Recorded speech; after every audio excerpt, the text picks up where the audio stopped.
ಉಡುಪಿಯ ಕೊಡವೂರು ಶಂಕರನಾರಾಯಣ ದೇವಸ್ಥಾನದಲ್ಲಿ ಪ್ರಸಾದ್ ರಾಜ್ ಕಾಂಚನ್ ನೇತೃತ್ವದಲ್ಲಿ ಲೋಕ ಕಲ್ಯಾಣಾರ್ಥ ನಾಡಿನ ಜನರ ಸುಭಿಕ್ಷೆಗಾಗಿ ಮೇ 14ರಿಂದ 19ರವರೆಗೆ ನಡೆಯಲಿರುವ ಮಹಾರುದ್ರಯಾಗದ ಪ್ರಯುಕ್ತ ಹಸಿರು ಹೊರೆಕಾಣಿಕೆ ಮೆರವಣಿಗೆ ಗುರುವಾರ ಸಂಜೆ ಅದ್ದೂರಿಯಾಗಿ ನಡೆಯಿತು. ಮಲ್ಪೆ ಅಯ್ಯಪ್ಪ ಮಂದಿರದಲ್ಲಿ ಬ್ರಹ್ಮರ್ಷಿ ಆನಂದ ಸಿದ್ಧ ಪೀಠದ ಸಂಸ್ಥಾಪಕರಾದ ಶ್ರೀ ಮಹರ್ಷಿ ಆನಂದ ಗುರೂಜಿ ಪೂಜೆ ಸಲ್ಲಿಸಿ ಬಳಿಕ ಕೇಸರಿ ಬಾವುಟ ಹಾರಿಸುವುದರ ಮೂಲಕ ಹಸಿರು ಹೊರೆಕಾಣಿಕೆ ಮೆರವಣಿಗೆಗೆ ಚಾಲನೆ ನೀಡಿದರು. ಬಳಿಕ ಆರಂಭಗೊಂಡ ವೈಭವದ ಮೆರವಣಿಗೆ ಕೊಡವೂರು ದೇವಸ್ಥಾನಕ್ಕೆ ಬಂದು ತಲುಪಿತು.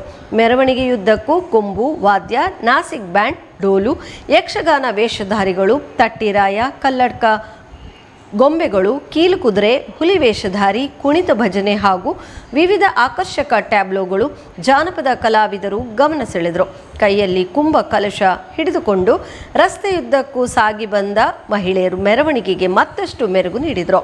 100ಕ್ಕೂ ಅಧಿಕ ವಾಹನಗಳಲ್ಲಿ ತೆಂಗಿನಕಾಯಿ, ಹಲಸಿನಕಾಯಿ, ಬೆಲ್ಲ, ದವಸ ಧಾನ್ಯಗಳು, ಅಕ್ಕಿ, ಕಲ್ಲಂಗಡಿ ಹಾಗೂ ವಿವಿಧ ಸಾಮಗ್ರಿಗಳು ದೇವಸ್ಥಾನಕ್ಕೆ ಬಂದು ತಲುಪಿದವು.